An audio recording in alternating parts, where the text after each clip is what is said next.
मेरा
के आया भोपारी हरे नाम रा आटा हाल मेरा भाई हाट मंडी हरे नाम री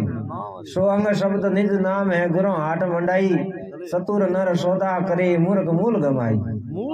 हाँ आया भोपारी हरे नाम रा आटा हाल मेरा भाई हाट मंडी हरे नाम री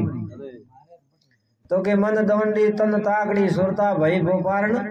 ज्ञान पंसेरु गुणों रालिया पूरा तोल मेरा भाई आया भोपारी हरे नाम रा हाटो हाल मेरा भाई हाट मंडी हरि नाम री